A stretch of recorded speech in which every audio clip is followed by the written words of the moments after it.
Alright guys, welcome back to the channel. I'm going to try to make this relatively short and to the point so I don't ramble on. And don't worry, I'm going to overlay a bunch of footage while I talk so you don't have to stare at me sitting in my living room. I've had a lot of questions about my drift boat and my raft.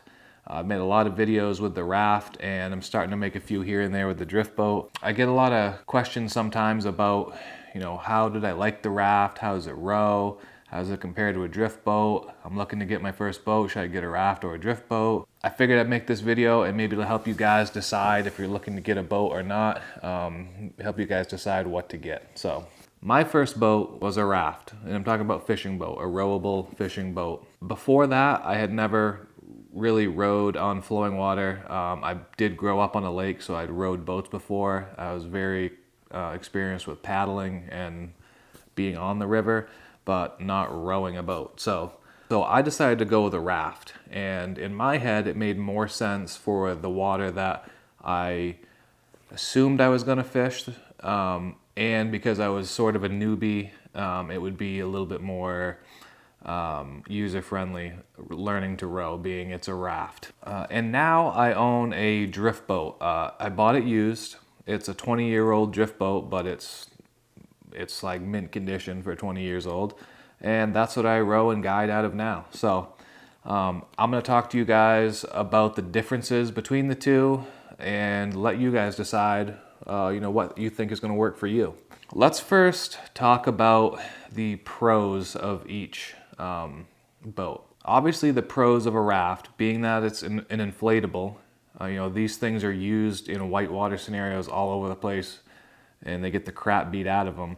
They are gonna be more forgiving, more durable in a sense than say a hard boat that's fiberglass. You hit a big rock with a raft, you're gonna bounce right off from it, probably unscathed, and you can do that 300 more times throughout the day and it's gonna be fine.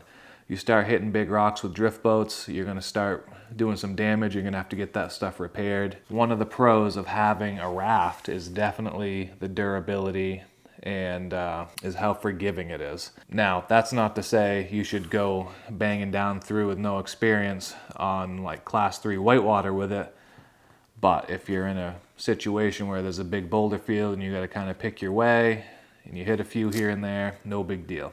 I mean, for the most part, you're not gonna sink it. You could flip it over, but you're not really gonna sink a raft. I guess you could if you popped it, but there's so many chambers in that raft, you'd have to pop all 4 or 5 chambers in the whole thing to sink it. Whereas a drift boat, if you did something, if you anchored wrong in an area, you could fill it with water and just sink the thing. Another pro to having the raft, and I think maybe this was more true a number of years ago, was the price. And that was one of the reasons why I got the raft, was that it was cheaper than buying a drift boat. And especially up here in Maine, there's no drift boat companies anywhere near us up here yet.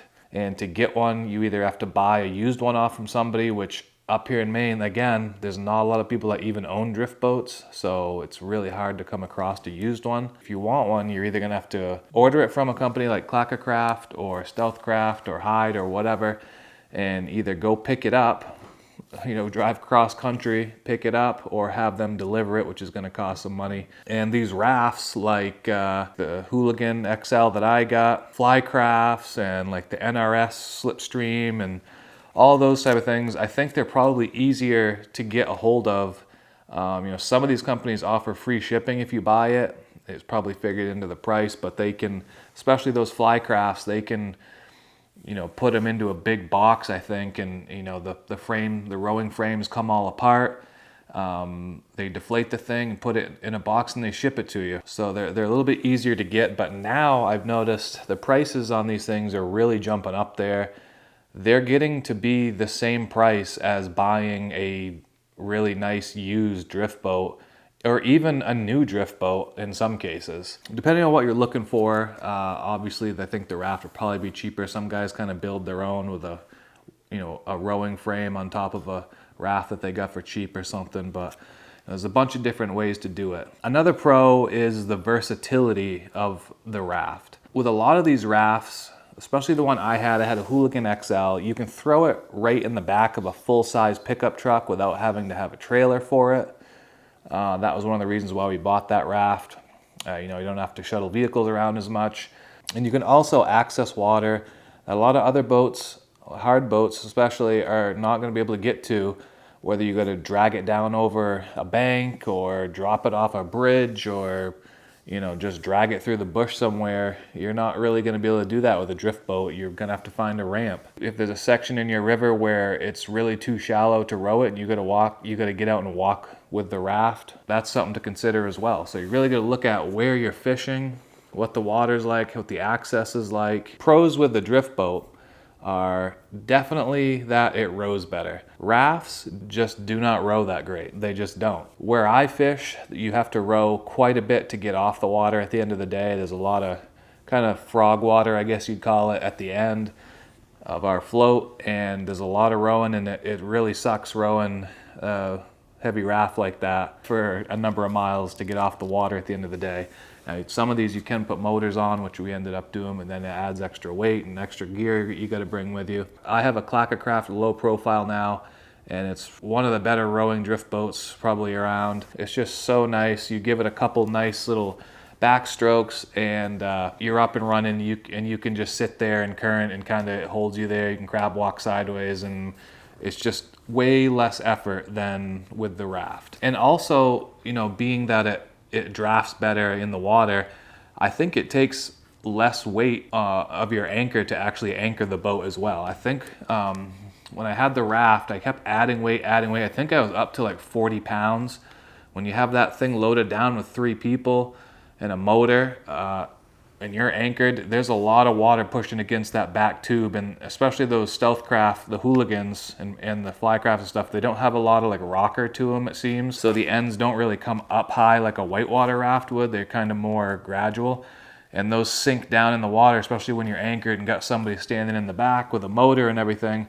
That water pushes right against there. There's a lot of resistance, so it takes more weight to anchor your boat. So with the drift boat, I think 30 pounds on there now, and I could probably get away with 20 pretty easily. The drift boats are way more stable as well. Standing up and fishing, swapping seats, you know, moving around the boat, they're just way more stable, especially compared to some of the smaller rafts like the 2-man rafts. I've been in one of them before. It was one of the like original 2-man flycrafts, and in my opinion it was very unstable, and it just felt like, especially if you hit any amount of little waves or anything, it would just throw you around quite a bit. They're not that stable. One of the other things with the drift boat is you get a lot more storage. You got storage under your seats, usually some decent rod storage. There's usually storage in the bow. There's storage on each side. The rower's bench in mine has a huge storage underneath that. If you're bringing gear, and especially being a guide, you got to bring stuff for lunch. You got to bring extra gear for if people forget rain jackets or whatever. Bringing all the stuff for a full day on the water, the drift boat definitely takes the win for that. And although the raft does bounce off of rocks, and obviously if you hit a rock with a drift boat, it's gonna do some damage if you hit it real good. But when you get into like really kind of scratchier, shallow water, because you have no other choice. Some places where we fish, it just gets so skinny certain times of the year, and you're gonna scrape bottom just a little bit on some gravel and stuff. Well, the drift boats, especially if they have like a UHMW bottom on it or like a wetlander or something, they're just gonna slide right over that stuff, no problem. And specifically the raft that I had, and I assume it's the same for a lot of the other rafts, the rubber on the bottom of that raft, if you went over top of a rock that was a few inches under the water, a lot of times it would catch the rubber, and that rubber was so grippy that it would grab the rock and it would just hang you up.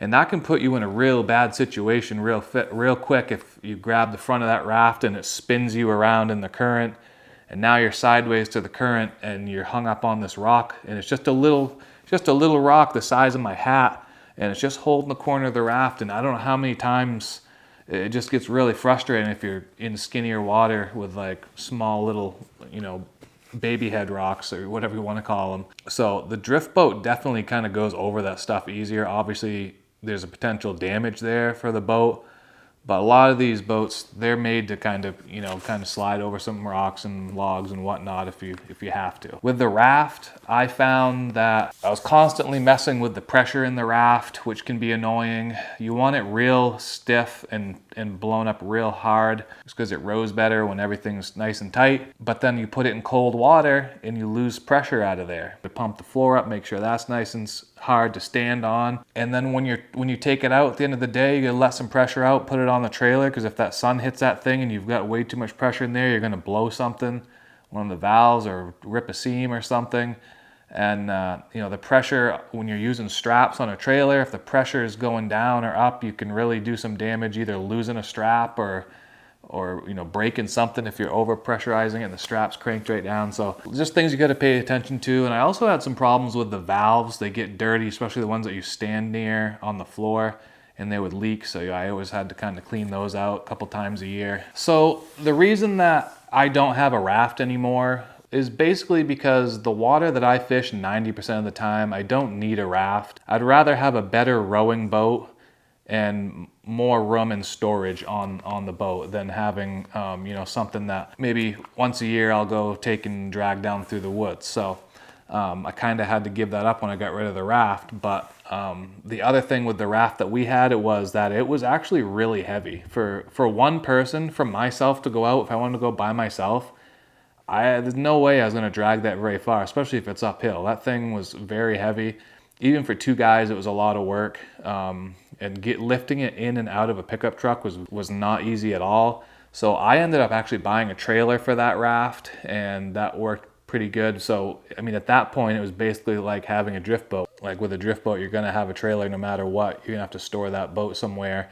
And all these Rafts, you can take the frames off, take them apart, deflate the Raft in the winter, and ball it up in the corner of your garage. So I guess what it comes down to, and it really depends on where you're fishing, how you're fishing, and what you're looking to do with that boat. If you need something that you need to drag through the woods, you don't have good access points, you got a few buddies that are going to go with you, some water that's just boulder fields that you can't take a fiberglass boat through, you're looking at probably getting a Raft. So I guess we'll kind of summarize it here. There's probably a lot more things I could touch on, but just off the top of my head, as far as comfort goes, the drift boat definitely has it.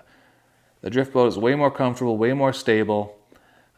It's just way more enjoyable to fish out of. The rowability, the drift boat has it there as well. It's just way easier to row. Getting the thing going. I mean, the Raft, you really got to get on the oars to get the thing kind of going in the right direction. Once you get it kind of drafting, it works all right. But getting it started takes a lot. With a drift boat, a couple flicks of the oars and you're going. So like I said, I ended up getting rid of the Raft, and really only because I wanted to do some guiding and I needed more storage and a more stable boat and a better rowing boat. I loved the Stealthcraft Raft that we had. I fished a lot of places in Maine with it, and we even took it over to New York a few times and fished with it over there. And I'll be honest with you, some of these rafts, especially the smaller ones, I don't think they really have any business being on these rivers that have any whitewater sections at all, because I just don't think they're that safe. Like, if you're gonna be doing bigger water, get a bigger raft that's definitely capable of it. Like, get a whitewater raft with a rowing frame on it that's made to do that stuff, and just be safe. And if you're wearing waders in your boat or in your raft, wear a wading belt. That's a safety tip. Anyways, guys, I hope I answered some of your questions. If I didn't, leave them down in the comments below. I read all the comments and I'll answer anything that I can. So stick around. I'm gonna have some spring fishing videos coming up here. I got some new gear coming out with Trout for Tackle. We got some new hats here. You can see, I got these on the website already. Go check it out. We'll catch you guys in the next video.